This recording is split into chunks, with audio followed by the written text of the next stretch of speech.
For the past few years, video games have been a part of my daily life. As a streamer and competitive Splatoon player, I've made it a point to practice almost daily, as well as play other games that I love or want to discover.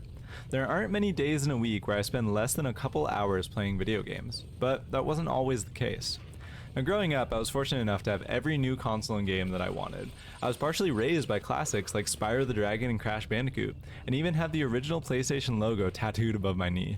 But I never beat a game as a kid. In fact, I still have not completed a Crash Bandicoot game, the series I played the most until Splatoon 3 took over my life.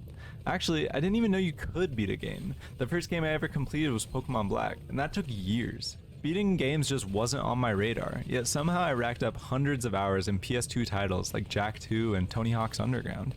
So if my goal wasn't to finish the game, what was I even doing? The earliest console game I can remember playing by myself is Crash Bandicoot Cortex Strikes Back. My older sister had a PlayStation 2 that she handed down to me, and with it came titles like the original Crash Bandicoot and Spyro from her PlayStation, as well as Crash Bandicoot 2.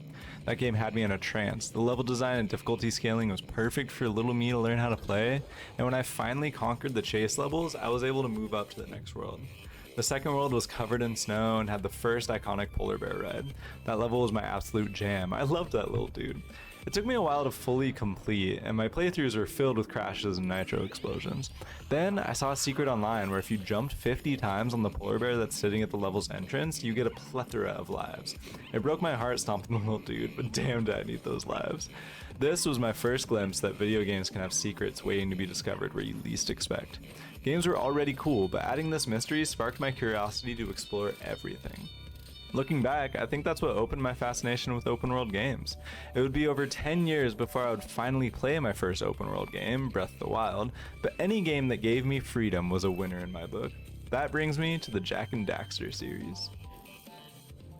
Jak and Daxter, the precursor legacy, had me in awe. It may not have been open world by definition, but the freedom to explore a large area however I wanted was enticing. Daxter is the perfect video game sidekick, and fighting with Jak felt smooth and he hit hard. I never progressed past the halfway point in that game, but I must have played it hundreds of times. Jak 2 was the same way. As soon as I escaped the prison, I found myself in a walled police city where one misstep had the entire force trying to murder me. My limited knowledge of the game and my general skill meant I couldn't progress further in the story. So what became fun to me was stealing a cop hover car and seeing how long I could survive, fight, and kill until I eventually died. I really said ACAB at 8 years old. I tried shooters as a kid and never had any fun. Other players were far better than me, and a war wasn't as enticing to me as most other American boys, I guess. My friends were playing Call of Duty, and I was content with Link's crossbow training on the Wii. I felt outcast by not enjoying these games, so I stuck to single-player campaigns and Wii Sports until I found Splatoon. When I first picked up the Splatoon series, I didn't like it. I bought Splatoon 2 in 2017 thinking it looked like a cool and interesting game. What I didn't realize is that I needed the internet to play the fun part of the game, and the Wi-Fi in my basement apartment sucked. So I played a bit of the single player, found it boring, and put it down for 4 years. Then, in 2021, I moved to my first apartment, paid for my own internet, and a friend told me I should try out Splatoon 2 again. So I did. And I immediately fell in love. The movement was fun, the mechanics and fights and game modes were interesting, and it was a fast-paced and colorful game, which kept my attention well. Splatoon 2 checked some boxes, but it was a shooter game, which I thought I didn't like. It broke what I thought I loved about video games, which was freedom to explore. But at the end of the day, Splatoon is an incredible shooter because it gives you freedom within constraints of 3 or 5 minute matches. The freedom is movement. Movement is what makes Splatoon special. It's why games like Call of Duty and Apex Legends will never match it. I don't want to jog and run for the limited time my stamina allows. That feels boring and constraining. Splatoon's gyro controls also give it depth, allowing the game to be fast-paced and showcase true skill and talent with the absence of aim assist. Splatoon is not a shooter, not with bullets and violence and people and blood. It's a movement game focused on combat. It harnesses creativity in a way that no other shooter does. It's a shooter that only Nintendo could make. So why do I enjoy video games? I said I love open world games and hate shooters, yet I have more hours in Splatoon 3 and Crash Bandicoot than any other games I've ever played. I've spent hundreds of hours in Wild Era Hyrule, but Splatoon keeps me coming back. The reality is, I enjoy video games that give me freedom. The first game I ever streamed was The Legend of Zelda: Link's Awakening for the Switch. I chose that game because I wanted a game I hadn't played before, and I loved Breath of the Wild, so why wouldn't I love another game from the series? This ended up being a big mistake. I got stuck on an early puzzle and just did not enjoy the game at all. I love a good puzzle, but these levels made me feel claustrophobic. Games need to give me room to make mistakes and find creative solutions. Freedom is the same reason I love Super Mario Odyssey, but can't bring myself to finish Super Mario Wonder. 2D platformers are boring. Mario is iconic and I thought I loved the series, but I only truly love Super Mario Odyssey and Galaxy. Wonder is a brilliant and genre-defining game, no doubt about it, but its linear gameplay still bores me. I know these aren't the most popular opinions, just remember they're opinions. I think Wonder is brilliant and 2D Zelda games are masterpieces, but I try these time and again thinking this is the one I'll like, and I'm just continually disappointed.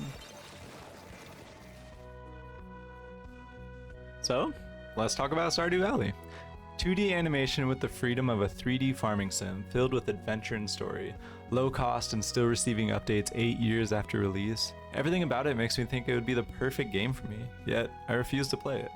I love watching friends play, I enjoy similar games like Animal Crossing New Horizons, which to my understanding has far less content, yet I dumped 350 hours into it before the Happy Home Paradise DLC even existed.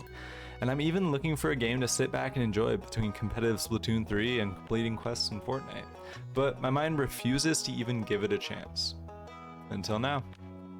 In this series, I will be picking up games that I've kept at arm's length for a long time now, and testing my own theory about why I play video games with some vastly different games. I'll be starting with Stardew Valley, a game I have watched friends play for years but never picked up, and No Man's Sky, a game I disliked in 2016 but has majorly improved since then. If you're into that sort of thing, remember to subscribe to check out the next videos in the series. Comment below other games you think I should try and I might add them to the series. Thanks for watching. Peace!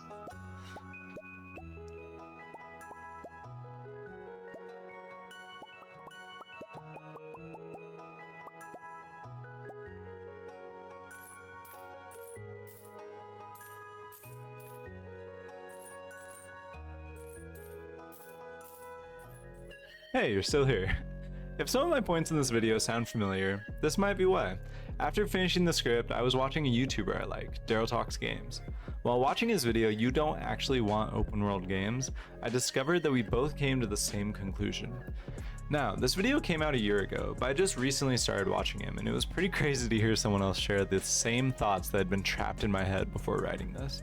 I highly recommend you check out this video, along with the rest of his channel, because he actually did research and used studies to back up his thoughts. I'm just here talking. Go check it out, link is in the description. Okay, for real this time. Peace!